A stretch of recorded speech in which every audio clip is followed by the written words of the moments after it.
Upon becoming Secretary of Defense, I focused immediately on the various challenges facing the total force, both active and reserve components. In January of this year, I announced a new set of policy initiatives to improve how the Department of Defense manages the deployment of reserve component forces. My objective was to set clear guidelines that our commanders, troops, and their families could understand and use in determining how future rotations in support of the global war on terror would affect them. At the time, I also understood that we faced a similar challenge in establishing clear, realistic, executable, and long-term policy goals to guide the deployment of active duty forces, particularly the Army. Earlier this year, I learned that the then level of deployed forces in Iraq and Afghanistan would require active duty units to flow into Iraq before they had spent a full 12 months at home. It is important to point out that this was the case prior to the President's decision to provide additional forces to support the Baghdad security plan. This reality was a significant factor influencing my decision to recommend to the President that we grow the Army and the Marine Corps over the next 5 years by 65,000 and 25,000 respectively. As the next step, acting upon the recommendation of the Acting Secretary and Chief of Staff of the Army, I am announcing today a new policy intended to provide better clarity, predictability, and sustainability in how we deploy active duty Army forces. Effective immediately, active Army units now in the Central Command area of responsibility and those headed there will deploy for not more than 15 months and will return home to home station for not less than 12 months. This policy applies to all units, with the exception of 2 brigades currently deployed that have already been extended to 16-month deployments. This policy is a difficult but necessary interim step that will be kept in place only until we can shift with confidence to the 12-month deployments and 12 months at home, and ultimately to the rotation goal for Army active duty forces of 12 months deployed and 24 months at home. Without this action, we would have had to deploy 5 Army active duty brigades sooner than the 12-month at-home goal. I believe it is fairer to all soldiers that all share the burden equally. This policy will accomplish 2 other goals. First, it represents a fair, predictable, and sustainable commitment to our troops that they can use with confidence to understand what the country is asking of them as they deploy. I strongly believe that we owe our troops as much advance notice as possible and clarity on what they and their families can expect. In other words, predictability. Second, this policy, as a matter of prudent management, will provide us with the capacity to sustain the deployed force. This approach also upholds our commitment to decide when to begin any drawdown of U.S. forces in Iraq solely based on conditions on the ground. I realize this decision will ask a lot of our Army troops and their families. We are deeply grateful for the service and sacrifice of our men and women in uniform and their commitment to accomplishing our mission. In the end, I believe this new approach will allow the Army to better support the war effort while providing a more predictable and dependable deployment schedule for our soldiers and their families. The Acting Secretary and Chief of Staff of the Army and other senior Army officials will provide a background briefing for you tomorrow morning on the specifics and the implications of this change. Senior Army officers are notifying unit commanders as we speak. Thank you. Be happy to take some questions. Yes, sir. 2 questions. One very quick one on the Marines. The Marines now have, 7-month deployments. Will they be extended as well? Should they be extended as a matter of equity here?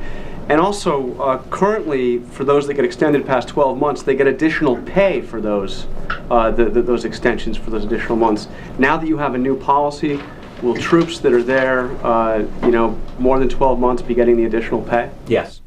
On the second part of your question, the answer is yes. They will get the additional pay of $1,000 a month first part of your question, I'll ask the chairman to answer. For the first part, right now, with the new policy, the Army rotations will change, the Marine rotations will not. The Army will have 15 months overseas, up to 15 months overseas, 12 months back. So they'll be deployed 15 months out of 27. The Marines will stay with what they have, which is 7 over 6 back, 7 over 6 back. So they'll have 14 out of 26. So Army will be 15 out of 27, Marines will be 14 out of 26. Mr. Secretary, does this step confirm what a lot of people have been saying for some time, that the U.S. military, particularly the Army, is broken? No, not at all. I think that the fact that the Army retention remains as high as the retention in the Army remains as high as it has, that recruitment remains strong. I saw an article this morning that the Army Reserve was below their goal. The reality is the regular Army and the Army Guard are above their goals, so the Army Reserve is competing with them for that. So I think that if the Army were quote-unquote broken, you would not see these kinds of retention rates and our ability to recruit. I think that what this recognizes, though, is that our forces are stretched. There's no question about that. And it is an attempt, above all, to provide, instead of dribbling out these notifications to units sort of just in time when they're to deploy, what we're trying to do here is provide some long-term predictability for the soldiers and their families about how long their deployments will be and how long they will be at home, and particularly guaranteeing that they will be at home for a full 12 months. Yeah. Could you just clarify that you're changing the policy establishing an upper limit of a deployment, but does that mean that all the units that are deployed to Iraq are now extended to, all the Army units are now extended to 15 months? And can you also tell us why you're making this announcement publicly now at the same time that the troops and their families are hearing it? Because normally that's done, they get notified first. All the units that are there and all the units that will deploy are now will be extended to 15 months. The most important part was that before making this policy change, we were looking at a growing number of troops in the active component who were going to be home less than 12 months. And what we are doing here is saying, yeah, I think many of those troops were expecting to be extended, and so this provides clarity for them and a decision, but it also tells them they're going to have a full year at home. In terms of why we're announcing it simultaneously with the unit commanders, I'll be very blunt. Some very thoughtless person in this building made the unilateral decision yesterday to deny the Army the opportunity to notify unit commanders who could then talk to their troops 48 hours before we made a public announcement. And I can't tell you how angry it makes many of us that one individual would create potentially so much hardship, not only for our servicemen and women, but their families, by letting them read about something like this in the newspapers. We've been told repeatedly that the reason for the so-called surge in troops and the extensive deployments is to create conditions in Iraq for reconciliation. But outside of the oil law, can you point to any reconciliation measure that is moving forward, and are you concerned about it? Well, my understanding is that the debathification, my understanding is the debathification law has been or is being forwarded to the Council of Representatives, and I know that they're working on some of the other pieces of legislation, but I think that the only, and they're working also on the revenue sharing part of the hydrocarbon law. So I think that we're at a phase where you have the legislative body, in effect, receiving these bills from the government and working their way through them. But you know, it's still early in the process, and we still have a level of violence in Baghdad, obviously. But I think, and as General Petraeus has said pretty consistently, he expects not to be able to evaluate all of this until later this summer. Are you happy with the pace of reconciliation, though? I'm sorry? Are you happy with the pace of reconciliation? I'd like to see it be moving faster. Mr. Secretary, can you tell us how long this measure allows you to sustain the surge now? Previously, with the previous measures which were announced, you're looking at being able to maintain that 20 brigade level until August, I believe. How long does this allow you to maintain that level in Iraq? Probably at least a year. A year from now, or a year from now? Well, can I clarify that and ask a question? Are you indicating that the administration is preparing now to keep the surge in place for 1 year? And may I also ask both... Let me answer them in order so I don't forget. The answer to that is no. We are creating the capability to keep it in place. Whether it will be kept in place depends entirely on the conditions on the ground. Now, the other thing I wanted to ask is, the troops certainly had, while you said some of them thought they would be extended, in fact, there had been a general hope that they had, I believe, that they could spend 12 months at home with their families and only have a 12-month tour on the ground. So with all due respect, what would either of you, and you as well, General Pace, say to a recruit today or to a young soldier, why should they believe that this is it? Why should they not believe that they're being asked to now, years later, pay a price for a policy that didn't work initially? Why should they believe that this is it? That there won't be further changes for their deployment plans?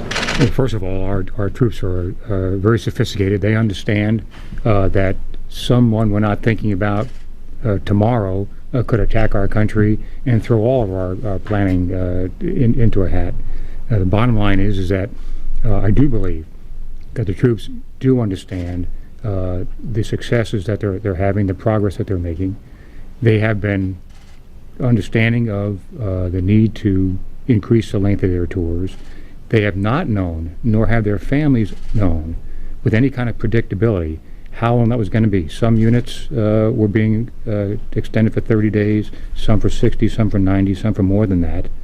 And that was based on the conditions on the ground, and we were trying to be very precise in the way we did it. In becoming precise, we were becoming more and more unpredictable for the families as far as how long their soldier was going to be gone. This way, the families will know with certainty that if they are there now, or if their loved ones are about to deploy, that it will be for a 15-month period. That does not mean that something could not happen tomorrow that would cause our nation to need more of our armed forces to go do something different. But based on the requirements today, and to provide to the leadership of our country the ability to make decisions without being resource constrained, so to speak, we want to make sure that the policies are in place in this department to be able to provide the requisite number of troops. That's what this is based on. Let me provide a clarification. Just so there's no confusion. We are talking about 12 months at home for the active force, 15 months deployed for the active 15 months deployed for the active force. We remain committed to implementation of the decisions that I made in January, that the Guard, the National Guard and Reserve component will be mobilized for a maximum of a year. And our hope is that their time at home, our goal again there is 5 years, and our goal is and our effort will be to keep that dwell time at home as long as we can. But I don't want there to be any mistake. The reserve component will still have a maximum mobilization of 1 year. Secretary, you also mentioned conditions on the ground, but just to clarify, is this an open-ended policy, the 15 months? How long do you expect that to be in effect? I think that depends on the conditions on the ground. I've said all along that the hope had been that, and has been, that the surge is a matter of months, not a matter of years. And so we will just have to see how things develop on the ground in Iraq in terms of when we can begin to move first back to the 12 and 12 deployed, 12 at home, and then move eventually back to the 1 year at home, 1 year deployed, 2 years at home. And you don't have in your mind it might be a year or 2 years if this I policy don't is... know the answer to that. A couple more things I want to clarify. Can you just speak a go little ahead. bit? Can you speak to how much of this is driven by your commander in Iraq, who in effect inherited a plan, General Petraeus, before he arrived in office, and now maybe he needs to rework it a little bit? Is this partly because his confidence in the plan has changed a bit? How can you characterize that? Well, that may be a question that you want to direct to the leadership of the Army tomorrow, but my impression is that the initiative or the impetus for this actually came as we were looking at the deployment orders over the next several months and seeing the relatively limited advance notice we were going to be able to give the troops, that the initiative actually came from the Army leadership to say, how can we do this in a way that gives these troops more clarity and more predictability in terms of meeting our responsibility to provide the forces that the commander has asked for. So I think the initiative actually was in this building with a view to trying to give greater clarity and fairness to the deployed force. And Fair at all to forget- say that don't your forget- characterization, is it fair at all to say that you coming into the job had one expectation and you kind of learned the hard realities the last few months over the readiness or the ability of the forces? No, I would say I came to the job believing that the Army and the Marine Corps